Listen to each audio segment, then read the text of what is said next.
In 1985, the Soviet Union did something that, on paper, looked almost unthinkable. It declared war on vodka. Distilleries were shut down. Vineyards in Georgia and Moldova were torn out of the ground by the root. Alcohol sales before 2 in the afternoon were banned outright. Restaurants lost the right to serve anything stronger than wine after a certain hour, and weddings, traditionally soaked in toast from beginning to end, were quietly encouraged through official propaganda to become sober weddings instead. And then, within a few short years, the country's finances started to genuinely come apart. Not because people rioted, not because anyone marched, because vodka wasn't just a drink in the Soviet Union. It was, in a very real sense, part of the state budget. This is the story of an empire that funded itself for decades on its own citizens drinking. How it started, why it never really stopped, and what happened the one time it seriously tried. By 1979, alcohol sales were pouring in something on the order of 25 billion rubles a year, a documented figure from Soviet-era records, and more than the entire state collected in personal income tax that same year. Think about that for a second. The state earned more from selling vodka to its own citizens than from taxing their wages. By some estimates, alcohol taxes made up somewhere around 12 to 13% of total Soviet government revenue by the early 1980s, from a single category of product. But the cost of that revenue was staggering, and it fell almost entirely on Soviet men. Chronic alcoholism was tied to a documented, sustained rise in Soviet male mortality that researchers first began tracking seriously in the 1970s, filling hospital wards, emptying factory floors, and quietly hollowing out an entire generation of working-age men. The state, in other words, had become both the dealer and the reluctant physician, treating the damage its own product caused. Vodka wasn't distributed evenly across Soviet society either. Rural areas and smaller industrial towns, with fewer alternative entertainments and often bleaker economic prospects, consistently reported higher per capita consumption than Moscow or Leningrad, meaning the tax revenue funding, the whole system was disproportionately extracted from exactly the communities that could least afford the health toll it left behind. This is the story of a substance so deeply woven into Soviet state finances that no leader for 70 years could figure out how to let go of it without the whole structure shuddering. And what happened at the very end when one leader finally tried, believing the trade-off might for once actually be worth it. Here is the impossible math that every Soviet leader, in one form or another, eventually had to face. Stop selling vodka and you save lives, but you also blow a hole in the budget that funds everything else. Keep it flowing and you fund the state, the tanks, the factories, but you keep killing a share of the population that drinks it. Vladimir Lenin's government had actually imposed Prohibition first, inherited in part from the last years of the Russian Empire during the First World War, and it lasted in various forms into the early 1920s. It was reversed under Soviet leadership in 1925, not out of any particular respect for Russian drinking culture, but because the new state needed money and needed it urgently to fund industrialization, the 5-year plans, and the machinery of a country trying to build an entire modern economy from almost nothing. For 60 years after that, the arrangement barely changed. Every hospital bed filled by a drinking-related injury effectively helped pay for its own treatment through the same tax revenue that had caused the injury in the first place. It was, in its own bleak way, a closed loop. Every general secretary who followed Stalin inherited the exact same dependency, whether he wanted it or not. Khrushchev made some limited attempts to restrict certain categories of alcohol sales before he was removed from power in 1964. Brezhnev, who led the country for the following 18 years through a stagnating economy that needed every ruble of revenue it could find, largely left the system untouched, and consumption climbed steadily across his time in power. By the time Gorbachev inherited the position, Soviet per capita alcohol consumption had reportedly climbed to among the highest levels recorded anywhere in the industrialized world, a trajectory that had been building, largely unaddressed, for the better part of 2 decades. Then, in March 1985, Mikhail Gorbachev became General Secretary of the Communist Party. Less than 2 months later, in May 1985, he launched the most aggressive anti-alcohol campaign in Soviet history. State production of vodka and hard liquor was cut dramatically, by roughly 30 to 40% within the campaign's very first year alone. Hundreds of distilleries closed. Centuries-old vineyards in Armenia, Georgia, and Moldova, some of the oldest wine-growing regions on the planet, were physically torn out of the ground. Alcohol was banned outright from official state receptions. Diplomats began toasting with mineral water instead of vodka or champagne. Soviet citizens with a certain amount of dark humor started calling Gorbachev the mineral water secretary, instead of the generalny sekretar, the general secretary. For a while, by the numbers the Ministry of Health actually cared about, it worked. Alcohol consumption fell substantially. By some measures, consumption of state-produced alcohol per person dropped by roughly 2/3 within about 3 years. Life expectancy figures improved. Deaths attributable to alcohol declined.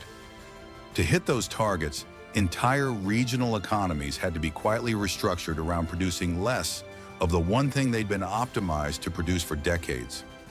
Distillery workers were reassigned to other factories. Winemakers in Moldova and Georgia, whose families had tended the same vineyards for generations, were compensated unevenly and often inadequately for land that had just been physically destroyed on government orders. And the budget, which had depended on exactly the revenue the campaign was designed to eliminate, began to bleed. Here's what actually happened once the legal supply dried up. The campaign didn't stop drinking, it moved it underground. Samogon, homemade moonshine, brewed in bathtubs and sheds in ordinary kitchens across the country, exploded in popularity almost overnight. Sugar started disappearing from store shelves at a rate that had nothing to do with any actual shortage of sugar. It disappeared because millions of people were quietly buying it up to ferment at home instead. And no, this is not something anyone made up for effect. When you remove a legal, regulated supply of something people still genuinely want, you rarely eliminate the demand. You simply push it toward whatever unregulated, often far more dangerous alternative fills the gap. Organized crime networks moved into the space the state had voluntarily vacated, and black market vodka, sometimes cut with genuinely toxic substances to stretch a supply further, spread across the republics. The state's own store shelves told the story without anyone needing to say it out loud. Sugar, once a routine household staple sitting quietly on a shelf, became something shopkeepers began quietly rationing, watching for customers buying suspiciously large quantities. Homebrewing equipment, mostly improvised from ordinary kitchenware, became common enough that entire informal supply chains sprang up just to keep the stills running. And this is where the story takes its darkest turn, because the campaign that was supposed to save Soviet citizens ended up costing the country in ways nobody at the top had fully modeled. Economists studying the period have estimated the anti-alcohol campaign's total cost to state revenue at somewhere in the tens of billions of rubles across its active years, a genuinely significant hole in a budget that had relied on alcohol taxation for over a decade of central planning. The government tried to plug that hole the way struggling governments often do, by printing more money. Inflation followed. Pensions lost real value. Savings accounts that had taken a lifetime to build began quietly losing their meaning, month after month.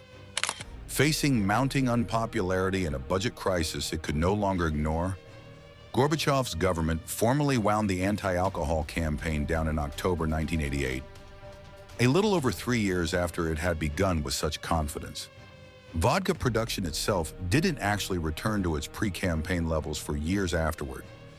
Not until around 1993, well after the Soviet Union itself no longer existed to benefit from it. 3 years. That's roughly how long the active campaign ran. Historians still argue, and will likely keep arguing, about exactly how much of the Soviet collapse traces back to that single well-intentioned policy, but almost nobody disputes that it was a genuine contributing wound. At a moment the empire had very little room left to absorb one. The human cost of the underground shift compounded the financial one. Poisonings from improvised, badly distilled Samogon and from substitute alcohols, industrial spirits, cologne, anything with enough proof to get the job done, rose sharply during exactly the years the official campaign was supposed to be saving lives. A bitter irony that Soviet health officials struggled to explain in public. If you're finding this as fascinating as I am, hit subscribe. There's a lot more behind this curtain. And yet, reduce this story to pure economic disaster, and you miss the part the Ministry of Health never stopped defending. What nobody arguing purely about the budget fully accounted for was how real the human gains actually were while the campaign lasted. Multiple independent economic studies conducted decades later, using detailed regional data, found that the campaign years were genuinely associated with a meaningful, measurable drop in mortality, concentrated almost entirely among the working-age men who drank the most. And in a grim twist, those same later studies uncovered, the regions that had cut drinking the most sharply during the campaign years were often the same regions that saw the steepest mortality spikes once the restrictions were lifted and the campaign quietly ended, suggesting that a real, if temporary, number of lives were genuinely saved, and that just as real a cost arrived the moment the policy was abandoned. One rigorous economic analysis, published years later in a peer-reviewed journal, estimated that the campaign's collapse alone could explain roughly a third to nearly half of the entire post-Soviet mortality crisis that followed in the early 1990s. A staggering share to trace back to a single abandoned health policy. The campaign, in other words, wasn't simply a foolish policy that achieved nothing. It was a policy that worked exactly as intended on one measure, while quietly detonating a completely different part of the system it depended on. That distinction matters because the easy version of this story treats the whole campaign as a punchline. Bulldoze vineyards, absurd bureaucratic overreach, a doomed attempt to legislate away human nature. The harder, more honest version is that real fathers, real husbands, real factory workers were still alive at the end of 1987, who very plausibly would not have been under the old system. The tragedy isn't that the campaign was foolish, it's that saving them turned out to be financially unsustainable for a state that had never built any other way to fund itself. Historians offer many explanations for why the Soviet Union ultimately collapsed. Nationalism straining at the seams of 15 republics, falling oil prices gutting export revenue, an arms race the economy could no longer sustain. Vodka rarely makes that list, and yet for 3 critical years in the late 1980s, it quietly removed one of the few remaining financial cushions the Soviet state had left to absorb any other shock at all. The habit of state dependence on alcohol revenue didn't end with the Soviet Union either. Post-Soviet Russian governments have, at various points since 1991, wrestled with strikingly similar versions of the same dilemma. Vodka taxation remaining a genuinely significant source of state revenue well into the 21st century, even as public health campaigns periodically tried, with mixed success, to reduce consumption. The Soviet Union was, in a very real sense, built, funded, and eventually destabilized by the exact same substance. Vodka revenue helped build the factories. It helped pay the soldiers. It helped fund a space program that put the first satellite and the first man into orbit. And then, the desperate 3-year attempt to walk away from that same revenue helped tear a hole in the one budget holding everything else together. Stalin brought the bottle back to save the state. Gorbachev tried to take it away to save the people. Neither man in the end seemed to fully grasp that under this particular system, you couldn't actually do one without eventually breaking the other. It's a peculiar kind of trap for a government to build for itself. Designing an economy so thoroughly dependent on a single destructive habit that curing the habit becomes, in the most literal financial sense, an act of self-harm against the state doing the curing. Some empires collapse under the weight of their enemies. This one, in its own strange and very literal way, spent decades intoxicated by its own greatest source of income. And when it finally briefly tried to sober up, it discovered the two things had become the same thing. The distilleries went quiet for a while in the late 1980s. The question of what actually held the whole system together never really did. Somewhere in that gap between two well-intentioned men, 70 years apart, sits an uncomfortable truth about any system built on a single, unreplaceable source of revenue. Eventually, someone has to choose between the money and the people paying for it with their lives. If this story surprised you even a little, do one simple thing before you go. Hit subscribe. It takes 2 seconds, it costs nothing, and there's another story from behind the Iron Curtain already on its way. You won't want to miss it.